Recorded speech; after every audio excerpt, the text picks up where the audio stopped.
Hello everyone. तो कैसे हैं आप सब।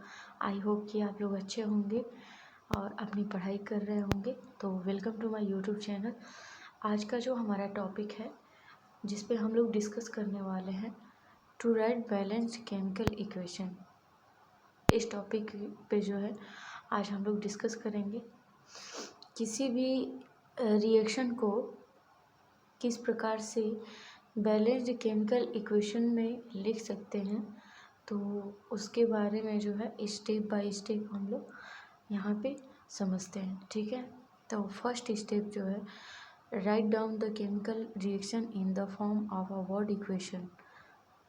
जो केमिकल रिएक्शन दिया हुआ है उसको वर्ड इक्वेशन के फॉर्म में लिखना है, keeping the reactant on the left side and products on the right side. यानी कि जो रिएक्टेंट है उस रिएक्शन का जो रिएक्टेंट है उसे लेफ्ट साइड में रखेंगे और जो उस रिएक्शन का प्रोडक्ट है उसे राइट साइड में रखेंगे, ठीक है। और सबसे पहले हमारा क्या काम होगा, सबसे पहले तो हम ये करेंगे कि कोई भी जब केमिकल रिएक्शन दिया हुआ है उसे वर्ड फॉर्म में लिखेंगे और जो रिएक्टेंट है उसे लेफ्ट साइड में और जो प्रोडक्ट है उसे राइट साइड में रखेंगे, ठीक है। सेकेंड वाला स्टेप देखते हैं, put the symbols and formula of the reactant and product in the word equation. Second step जो है उसमें रिएक्टेंट्स एंड प्रोडक्ट्स के सिंबल और फार्मूला को रखेंगे। वर्ड इक्वेशन जो फर्स्ट स्टेप में लिखा गया है, ठीक वर्ड इक्वेशन के नीचे यानी कि रिएक्टेंट के नीचे रिएक्टेंट का सिंबल होगा या फार्मूला होगा, प्रोडक्ट के नीचे प्रोडक्ट का सिंबल या फार्मूला होगा। तो सेकेंड स्टेप हमारा ये हो गया। थर्ड स्टेप देखते हैं, balance the equation by multiplying the symbols and formula by indicating the smallest possible figures, ठीक है। तीसरा जो हमारा स्टेप है वो बैलेंस्ड करने को लेकर के, ठीक है। Balance the equation by multiplying the symbol and formula by indicating the smallest possible figure. यानी कि रिएक्टेंट और प्रोडक्ट को सिंबल या फार्मूले से जो हम लोग डिनोट किए हैं उसको क्या करेंगे, यानी कि कोशिश करेंगे कि शॉर्ट से शॉर्ट फॉर्म में उसको लिखा जाए, ज़्यादा लॉन्ग फॉर्म में न लिखा जाए, एज वेल एज पॉसिबल। तो उसको जो है नंबर से जो पॉसिबल्स नंबर होते हैं उसको लेकर के हम मल्टीप्लाई करेंगे। जो हमारा रिएक्टेंट एंड प्रोडक्ट के जो सिंबल्स या फार्मूला है अगर वो बैलेंस्ड नहीं है लेफ़्ट साइड में एंड राइट साइड में, तो पर्टिकुलर नंबर के साथ क्या करेंगे, यानी कि जिस नंबर की आवश्यकता होगी बैलेंस करने के लिए उस नंबर से हम क्या करेंगे, उस इक्वेशन में जो है मल्टीप्लाई करेंगे, ठीक है।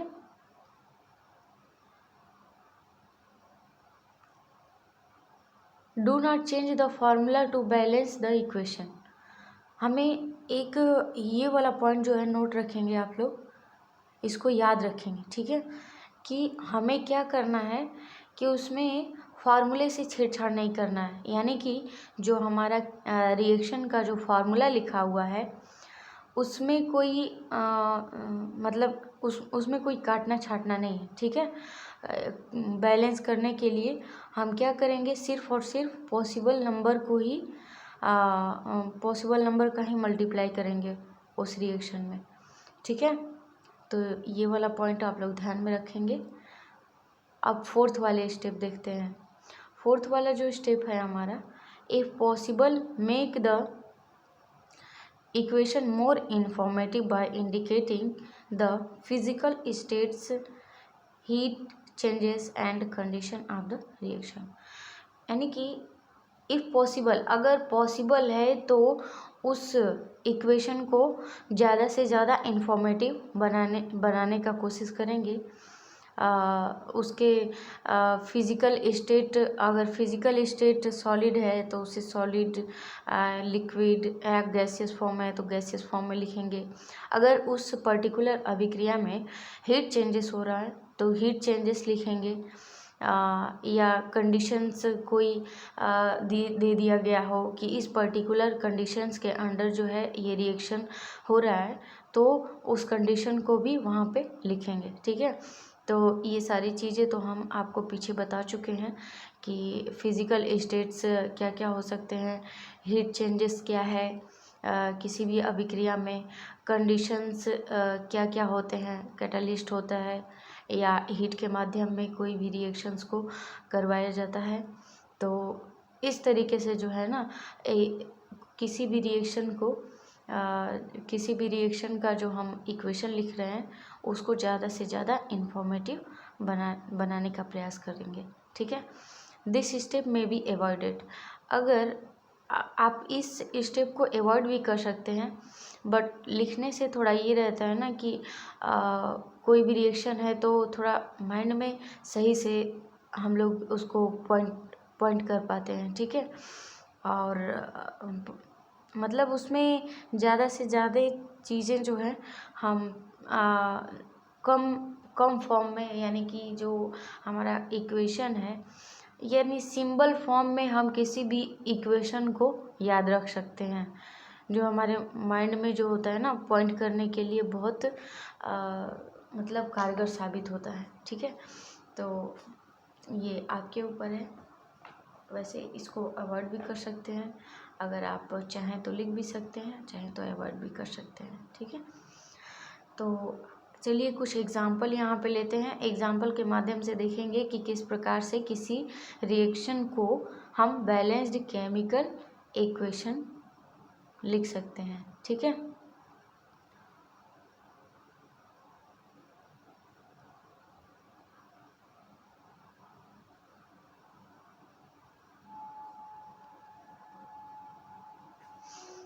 यहाँ पे चार मतलब इक्वेशन देखेंगे, चार ठो रिएक्शन लेंगे और चारों को बैलेंस्ड केमिकल इक्वेशन बनाएंगे। ठीक है, तो एक जो हमारा रिएक्शन है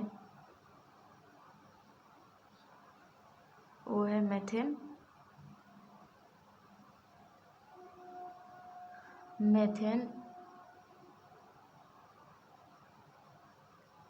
bonds in oxygen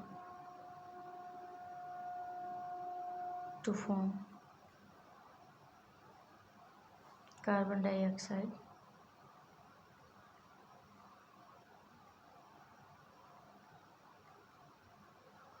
and water। ठीक है, एक हमने रिएक्शन लिया, तो रिएक्शन में है methane bonds in oxygen to form carbon dioxide and water, यानी कि मेथेन को बर्न किया जाता है ऑक्सीजन में। ठीक है, ऑक्सीजन में मेथेन को बर्न किया जाता है, तो मेथेन एंड ऑक्सीजन ये हमारे रिएक्टेंट हो गए। ठीक, रिएक्टेंट्स हो गए एंड फॉर्म कार्बन डाइऑक्साइड, क्या बनाने के लिए, कार्बन डाइऑक्साइड एंड वाटर। तो प्रोडक्ट हमारा क्या हो गया, कार्बन डाइऑक्साइड एंड वाटर। तो फर्स्ट जो हमारा स्टेप है वो ये है, write down the chemical reaction in the form of a word equation keeping the reactants on the left side and product on the right side. यानी कि जो रिएक्टेंट्स है हमारा और प्रोडक्ट है उसे क्या करना है, राइट साइड में रिएक्टेंट को लेफ्ट साइड में एंड प्रोडक्ट को राइट साइड में लिखेंगे और उसको वर्ड इक्वेशन के फॉर्म में लिखेंगे। तो चलिए इसको लिखते हैं। तो हमारा रिएक्टेंट क्या हो गया, methane burn in oxygen, methane और ऑक्सीजन। ठीक है, मेथेन और ऑक्सीजन।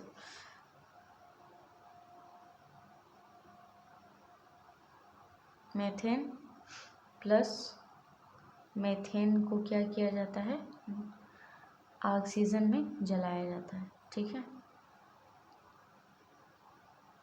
और जलाने के बाद हमें मिलता क्या है, product carbon dioxide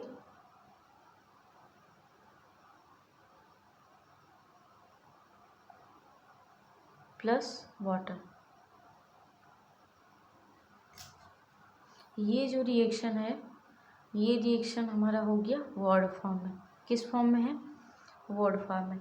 first step satisfied, this reaction in the form of word, ठीक है, वर्ड इक्वेशन। अब सेकेंड स्टेप क्या है हमारा? सेकेंड स्टेप है put the symbol and formula of all the reactant and products in the word equation. और second step है हमारा कि जो वर्ड इक्वेशन में रिएक्टेंट और प्रोडक्ट्स है, ठीक उसके नीचे इसका सिंबल या फार्मूला लिखेंगे, ठीक है। यानी कि जिस सबस्टांस का फार्मूला है उसे फार्मूला के फॉर्म में लिखेंगे, और जिस सबस्टांस का फॉर्म जो है सिंबल फॉर्म में है तो उसे उसका सिंबल लिखेंगे, ठीक है। और ये जो एलिमेंट जहाँ है उसके नीचे ही जस्ट लिखेंगे उसका सिंबल या फार्मूला, ठीक है। ये आप लोगों को ध्यान रखना है। तो चलिए लिखते हैं। मेथेन का जो फार्मूला होता है वो CH4 प्लस ऑक्सीजन का फार्मूला क्या होता है? O2। ये तो आप सबको पता होगा। प्रोडक्ट का यानी कार्बन डाइऑक्साइड का क्या होता है फॉर्मूला? CO2 प्लस वाटर का फॉर्मूला H2O, ठीक है। तो ये जो हो गया हमारा ये रिएक्शन, इसे कौन सा इक्वेशन बोलेंगे? केमिकल इक्वेशन, ठीक है। यहाँ पे मैं लिख देती हूँ, बेटर समझ में आएगा। ये रहा हमारा रिएक्टेंट और ये हो गया प्रोडक्ट्स, ठीक है। अब ये जो इक्वेशन है वर्ड इक्वेशन हमारा केमिकल इक्वेशन के फॉर्म में हो गया, ठीक है। अब तीसरा थर्ड स्टेप जो है बैलेंस्ड, थर्ड वाला स्टेप भी तो कंप्लीट करना है। चलिए, balance the chemical equation by multiplying the symbol and formula bye indicating the smallest possible figure. यानी कि जो हमने केमिकल इक्वेशन लिखा है उसको बैलेंस करने के लिए जिस नंबर की आवश्यकता है उस नंबर से हम क्या करेंगे? मल्टीप्लाई करेंगे। तो इस तरीके से जो है हमारा केमिकल इक्वेशन बैलेंस हो जाएगा। तो चलिए देखते हैं। फर्स्ट वाला स्टेप जो है हम क्या करेंगे, देखेंगे कि इसमें जितने सारे एलिमेंट दिए हुए हैं उनके एटम सेम है रिएक्टेंट और प्रोडक्ट में कि नहीं, ठीक है। अगर सेम है तो ठीक है, अगर नहीं सेम है तो उसे बोलेंगे अनबैलेंस्ड इक्वेशन। तो उसे ही आप चलिए चेक करते हैं। इसमें जो फर्स्ट वाला एलिमेंट है वो कार्बन है। इसमें कार्बन के एटम कितने हैं? कार्बन यहाँ पे 1, कार्बन यहाँ पे भी 1, ठीक। तो नंबर ऑफ कार्बन कितने हो गए? नंबर ऑफ कार्बन यहाँ पे लिख देते हैं इन रिएक्टेंट, नहीं इसको छोड़िए, नेक्स्ट चलते हैं यहाँ पे, क्योंकि इधर लिखने को जगह नहीं बचेगा ना। यहाँ पे लिखते हैं number of carbon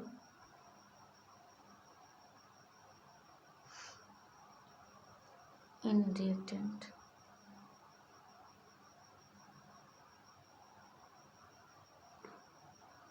in product.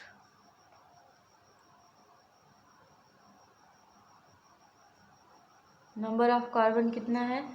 तो देखिए यहाँ पे कार्बन 1, रिएक्टेंट में भी कार्बन 1, प्रोडक्ट में भी कार्बन 1, दोनों में सेम है। रिएक्टेंट में कितने हो गए? कार्बन 1 एंड प्रोडक्ट में कार्बन हो गए हमारे 1। अब नेक्स्ट जो है हाइड्रोजन। हाइड्रोजन कितने हैं यहाँ पे? रिएक्टेंट में 4, रिएक्टेंट में हाइड्रोजन कितने हो गए? 4, एंड प्रोडक्ट में जो हाइड्रोजन है वो कितने हैं? 2, ठीक है। यहाँ पे लिखेंगे नंबर ऑफ हाइड्रोजन एटम। ठीक, तो यहाँ पे रिएक्टेंट में कितने हैं, 4 एंड प्रोडक्ट में कितने हैं, 2।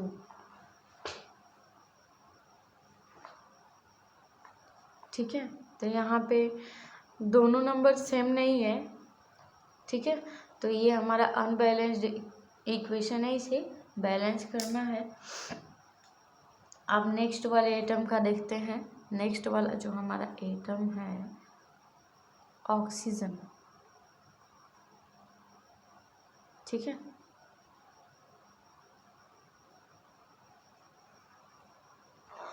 ऑक्सीजन में कितने एटम्स है, देखिए यहाँ से रिएक्टेंट में 2 एंड प्रोडक्ट में 2 + 1। ठीक, यानी कि 2 ये 1 ये। ठीक है, यानी कि 3 हो गए। तो प्रोडक्ट में जो है हमारे 3 हो गए, रिएक्टेंट में कितने हैं, 2 एंड प्रोडक्ट में 3। तो यहाँ से आप लोग सीधा सीधा देख सकते हैं ओवरऑल कि ये जो रिएक्शन है, जो अभिक्रिया हमें दी हुई है, वो अनबैलेंस्ड है, इसे बैलेंस करना है। ठीक है, तो किस तरीके से बैलेंस होगा, ठीक है, देखते हैं।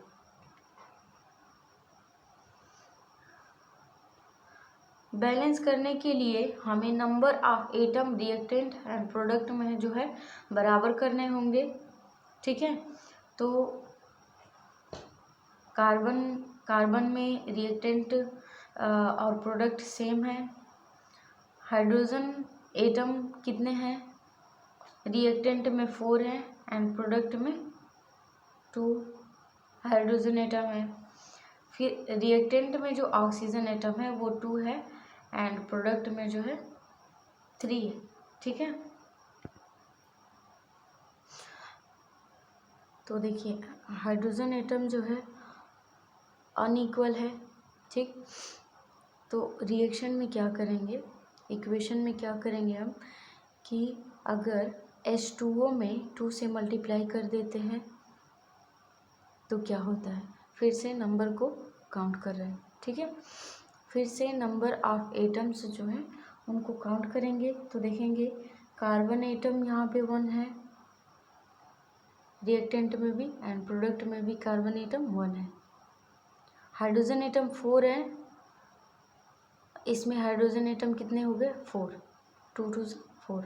ठीक है, तो हाइड्रोजन तो हमारा बैलेंस हो गया। अब नेक्स्ट चलते हैं ऑक्सीजन का देखते हैं, ऑक्सीजन को कैसे बैलेंस्ड वे में लाया जाएगा, क्योंकि जो नेक्स्ट वाला जो एटम है हमारा वो रिएक्टेंट में ऑक्सीजन का 2 है एंड प्रोडक्ट में कितना है, 3। ठीक है, तो ये भी अनबैलेंस्ड है, तो इसे अब बैलेंस करेंगे। ठीक है, फिर से नंबर ऑफ काउंट कर लेते हैं, नंबर ऑफ एटम्स को काउंट कर लेते हैं।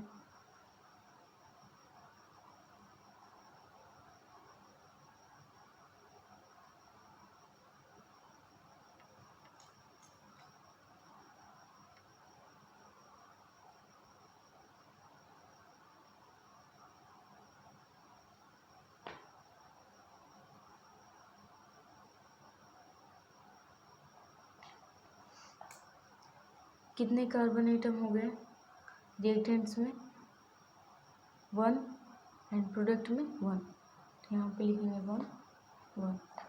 नंबर ऑफ हाइड्रोजन एटम देख लेते हैं,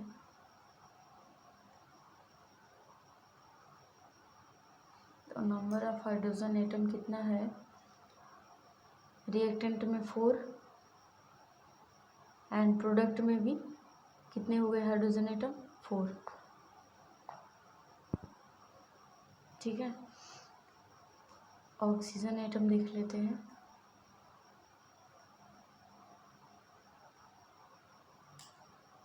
रिएक्टेंट में कितने ऑक्सीजन एटम है, 2 एंड प्रोडक्ट में कितने ऑक्सीजन एटम है, 2 + 1 यानी कि 3। ठीक है, तो इस तरीके से जो है कार्बन का भी जो एटम है रिएक्टेंट एंड प्रोडक्ट में सेम है, number of carbon atom, and number of hydrogen atom जो है रिएक्टेंट एंड प्रोडक्ट में सेम है, लेकिन number of hydrogen atom, number of oxygen atom जो है रिएक्टेंट में 2 एंड प्रोडक्ट में 3 है। तो अब इसे बैलेंस करते हैं। अगर हम इस पर्टिकुलर रिएक्शन में मल्टीप्लाई कर देते हैं ऑक्सीजन में 2 से,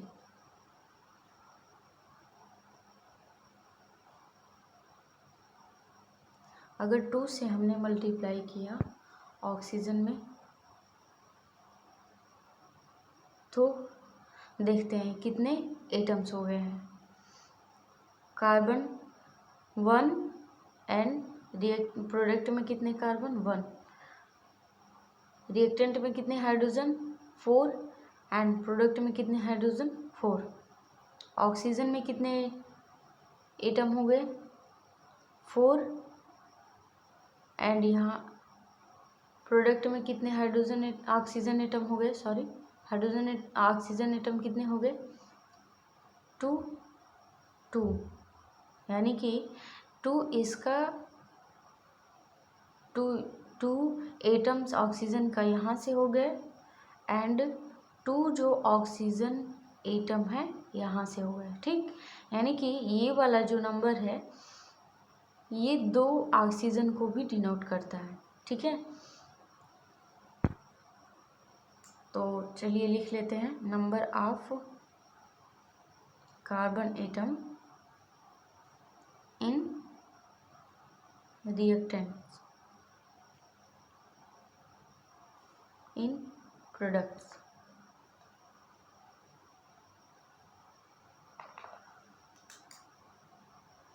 Number of carbon atom 1, number of carbon atom product में 1, number of oxygen hydrogen atom कितने हो गए 4, रिएक्टेंट में भी 4, प्रोडक्ट में भी 4, नंबर ऑफ ऑक्सीजन एटम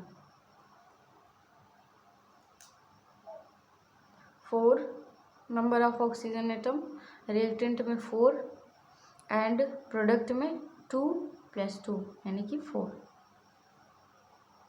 ठीक है। इस तरीके से जो है हमारा दिया हुआ रिएक्शन इक्वेशन फॉर्म में चेंज हुआ, फिर इक्वेशन फॉर्म में चेंज, वर्ड इक्वेशन फॉर्म में चेंज हुआ, फिर उससे केमिकल इक्वेशन में चेंज हुआ, फिर उसको बैलेंस्ड वे में लाया गया, ठीक है। यानी कि इस तरीके से जो है हमारा रिएक्शन ओवरऑल क्या हो जाएगा CH4 + 2O2 arrow CO2 + 2H2O, ये जो है हमारा बैलेंस्ड केमिकल इक्वेशन है। इस इक्वेशन में अब फोर्थ वाला जो स्टेप है हमारा किसी भी इक्वेशन को ज़्यादा से ज़्यादा इंफॉर्मेटिव बनाना है, यानी कि जो भी इक्वेशन दिया हुआ है उसको ज़्यादा से ज़्यादा इंफॉर्मेटिव बना सकते हैं, अगर पॉसिबल है, ठीक है, तो उसको ज़्यादा से ज़्यादा इंफॉर्मेटिव बना सकते हैं। ये आपके ऊपर डिपेंड करता है, आप उसे लिख भी सकते हैं और नहीं भी लिख सकते हैं, ऐसे भी इक्वेशन रहता है तो चलेगा। अगर इंफॉर्मेशन आप इस पर्टिकुलर इक्वेशन में नहीं भी देते हैं तो भी चलेगा, बट यहाँ पे हम लोग देखते हैं इस इक्वेशन को ज़्यादा से ज़्यादा कैसे इंफॉर्मेटिव बना सकते हैं, ठीक है। तो जो पहले हमारा रिएक्शन दिया हुआ था उसमें methane burn in oxygen to form carbon dioxide and water. Methane जो हमारा होगा वो किस फॉर्म में होगा, तो मेथेन जो होगा हमारा गैसियस फॉर्म में होगा। ऑक्सीजन क्या होता है, गैस ही होता है, ये भी गैसियस फॉर्म में होगा इसका physical state. And carbon dioxide क्या है, एक गैस है, ठीक है। तो इसका भी फिजिकल स्टेट क्या होगा, गैसियस फॉर्म में। And water.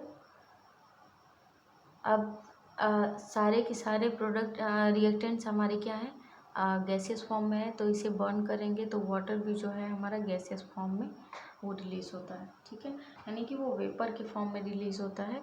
तो इसे हम लिखेंगे, इसका फिजिकल स्टेट हो जाएगा हमारा गैसियस, ठीक है। चलिए देखते हैं। मेथेन क्या है, गैसियस फॉर्म में, यहाँ पे लिखेंगे जी। मेथेन गैसियस फॉर्म में इसलिए जी। एंड ऑक्सीजन किस फॉर्म में है, गैसियस फॉर्म में, जी। कार्बन डाइऑक्साइड गैसियस फॉर्म में है, जी लिखेंगे। एंड वाटर जो है किस फॉर्म में है, गैसियस फॉर्म में, जी लिखेंगे, ठीक है। इस तरीके से this particular chemical reaction is overall completed, okay. Balanced, this chemical equation is balanced chemical equation and also more informative chemical equation, okay. तो आई होप कि आप लोगों को अच्छे तरीके से समझ में आया होगा। तो तब तक के लिए अपना पढ़ाई करते रहिए, तब तक के लिए bye bye. Next topic next video में देंगे, ओके। सेफ रहिए, सुरक्षित रहिए और पढ़ाई करते रहिए अपना।